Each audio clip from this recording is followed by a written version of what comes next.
Hello and welcome to another episode of Banking on Information. Today, my guest is Jacob Howard, who is founder of Financial Marketing Insights. Welcome to the podcast, Jacob. Thank you, Rutger. Very happy to be here. Thanks for being here. We always start off with this really important question based on the book by Simon Sinek, Start With Why. Why, Jacob, do you do what you do? So the why for me really comes down to two different aspects. One is for my family. Everything that I do is really centered on my family and looking after my family. And the second one is really about kind of creating supportive communities.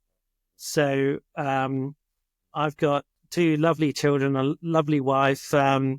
Grew up in a very happy and supportive family. My family were kind of entrepreneurs, and both of my brothers are entrepreneurs. So I finally got the bug, but they really inspire me, and they're the reason that I do what I do. And then on the more professional side, really, I think I've been on a journey now towards kind of building this community, but for financial services marketers with my new business. But really, I've always been a kind of a helpful, friendly guy that's trying to get the best for people. So you like to build community, both in your personal family space as well as in the industry. I think that is a great driving force to what you do. Now, what is it that you do, Jake? So I am the founder of Financial Marketing Insights. So I started the business midway last year after a 20-year career in financial services. So I worked for New York Stock Exchange, Swift, LiquidNet, and then most recently a couple of years at Deutsche Bank, and always in a marketing role, so a number of senior marketing positions. But at the time that I left Deutsche Bank last year, I was thinking what to do next. And I'd been volunteering as the chair of the Chartered Institute of Marketing's Financial Services Group. So the Chartered Institute of Marketing, you might know, I mean, it's mainly in the UK, but they are going international. So it's really the chartered body for marketers. And so I had thought to myself, as I was working at Swift and Deutsche Bank, there must be a great community out there for financial services marketers like myself that want to learn and meet and so on. And I couldn't really find it. There was like bits and pieces here and there, but not really, particularly for me, it's like on the institutional side. So I've worked for stock exchanges and investment banks, and there wasn't really any community around that. So I approached the Chartered Institute of Marketing. They did have a group called the Finance Group, but the finance for me is like the account team in any company, right? So I immediately suggested they renamed it to Financial Services Group. And before you knew it, I was the chair. And did a number of things for them because Chartered Institute of Marketing, again, is about like training marketers, really. And for me, it was more that I wanted to connect senior level marketers. So I said, alongside my busy job at Deutsche Bank, perhaps I'll do one thing for you well, which I said would be an annual summit for financial marketing leaders. So the first one was at Bloomberg in London in 2019.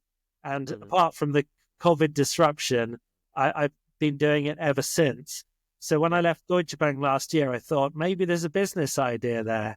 So I spoke to the Chartered Institute of Marketing. They were very supportive. Spoke to my other two partners, World Media Group and EI Advisory, that does like events intelligence advisory. And all three partners were backing me to make it my own business. So rather than one event in London a year, it's now going to be international. So the first international one was last month, December 2024, where I met you in person. And this year we're doing London, New York, Singapore, and I've just announced Dubai. So it's kind of rocketing fast now. Very, very exciting. Yeah, that was a great event here in New York. Very, very insightful, great speakers. And yeah, to your point, right? It's good to bring marketing people together in financial services. So I think I'm very happy to hear that you've taken on that task and are creating that community. Now, when you talk to your customers and attendees to the events, how do they get value out of it? What do they tell you about that when they attended one of your events? The inspiration for the summit is actually when I was working at Deutsche Bank, one of our key targets was treasurers at multinational corporates, like the group treasurer at, huge brands like Spotify and Microsoft and so on. Yeah. And they were very busy people. But what we put together was a summit for treasurers where the group treasurers of all of these amazing companies would come together and network and meet and share ideas and be inspired by people on the stage. And Deutsche Bank, we were the ones that came up with the idea, but we had a few partners like The Economist and Eurofinance. And I think what was really good about Eurofinance, Deutsche Bank, and The Economist is that they weren't pushy. None of us were pushy about pushing some product. It was more letting those treasurers have a great time and making it all about what they would really enjoy and get value from. And we got like rave reviews from every summit that we did. And really it's because they were meeting their peers who they never got a chance to meet and sharing best practices. So they were just loving it, absolutely loving it. And so at that time, I was doing the CIM role, and I thought, well, maybe this will work for financial services marketers. So that was the kind of impetus. But indeed, for my summits, it's invite only, and it's very senior level, but it's free to attend. And then they get to like network with people and get inspired and get ideas. So I've just had very, very good reviews from everyone that attends. I also had a great time at the event, met some really interesting people, had some really great conversations. And as simple as that sounds, right? Just having great conversations, facilitating that, there's a little bit of magic to that. And I think you got it down packed with your event. There's this one thing I like to do, which is called futures thinking. So futures plural, because we don't know what the future is going to be. Well, we can think about possible futures. So if you think about a possible future 10 years out, so 2035, what does marketing in financial services possibly look like? Can you paint me a picture of that? Well, when people start to talk about future thinking, the first thing that pops into my mind is the latest buzzword, AI. I mean, everyone says that AI is disrupting everything, and indeed it is. It was only this week that the announcement around DeepSync, I believe, came out and completely disrupted all the stock markets because people didn't believe you could create an incredibly powerful AI tool like that for the amount of money and the amount of time that the Chinese did. So I think that's another kind of Sputnik moment of like the Industrial Revolution kind of leaps forward again. So 10 years from now, you've got to imagine that most things will be automated. So, I mean, again, my children are at school. I wonder how their education will be impacted. I think that the whole careers market, every company will be impacted. I've been at events and events that I've run where we've said, how many of you are using AI at work? And no one puts their hand up. And how many of you are using it at home? And they put their hand up and secretly at work. And they're like, right. Because everyone's using it, right? Everyone's using it for everything. And there's adverts now on the TV about Google Gemini, I think, and chatting to your phone just like it's a human. So really 10 years from now, I think I would like to think that the human element is still valued. I think that computers will be able to fake being human quite well quite soon. But that human ingenuity, I hope, will only be kind of rocket fueled by all of this technology. That I'll ask, even my son, he's only 8 now, but when he's 18, I'm sure I'll say, oh, can you just make me a film about X? And he'll just like do it immediately. So, it'll be crazy how creative we can be. So AI will change a lot in the next 10 years. It's almost hard to imagine how much it's going to change because it's already changing in very short periods of time. Now, if that future that you just sort of that picture that you painted, if you think back to today, what do we need to do today to get ready for that potential future? Well, I kind of, with my chair of CIMFS Group hat can speak for financial services marketers. And as my events go global, perhaps I'll continue to kind of hold that role. I think the thing that marketers find in financial services is there's so much compliance and regulation, and you can't easily onboard any vendor if you wanted to. But I would encourage everyone to, wherever you can have a sandbox or a trial environment, to try out all of this new technology and all of the edge cases, because everybody else is.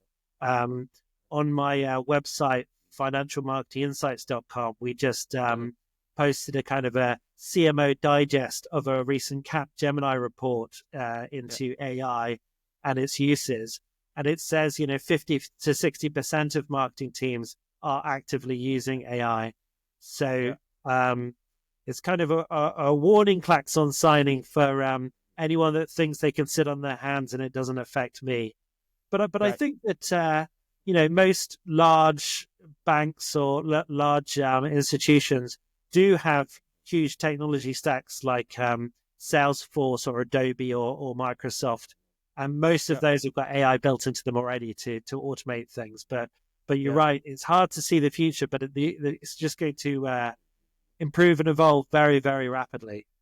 So really, shout out to everyone, sort of get ready, get in the game. Don't sit on the sidelines, right? Get used to it. Even to your point, even if it's at home playing around with ChatGPT or Perplexity or Gemini, but get engaged with it, because it's not going to go away. This is the next big thing that is going to change everything. Now that is a great point. And any other thoughts on it? Well, for my own business, so really, as I've said, the heart of it is these in-person summits. But we have podcasts, webinars, articles, and one of the new things that I've started is kind of like a recruitment matching service. So people are looking for financial marketing roles, and then CMOs have financial marketing roles. And I'm hoping that, with my close-knit community, I can kind of connect the two sides. Because if you're looking for a role on LinkedIn these days, it's like 150 applicants, like straight away. So I think something about curated introductions or pre-vetting or recommendations, that's certainly an area that I'm quite interested in going forwards. And another area I'm interested in, but haven't started that much on, is really kind of broadly about financial education. I mean, there's a lot of good charities and groups out there that are helping people to understand credit cards and mortgages and pensions and so on. But I'm particularly interested in how I can help the next generation to learn about financial services, learn about the companies, the different roles, and how they can get through. So that's another kind of element of kind of recruitment, learning, and training that I'm kind of starting to think through. And again, I think that humans in the future won't be doing so much dog work, monkey work, basic work, but you will need to have very clever people to kind of keep up and come up with the new ideas that then will be AI powered. And where you started with your why, community is crucial. Creating community, getting people together, especially in this rapidly changing world. That might be a great place to wrap this up. Thank you very much, Jacob, for being on the podcast. Thanks a lot. Bye-bye. And until next time, choose to be curious.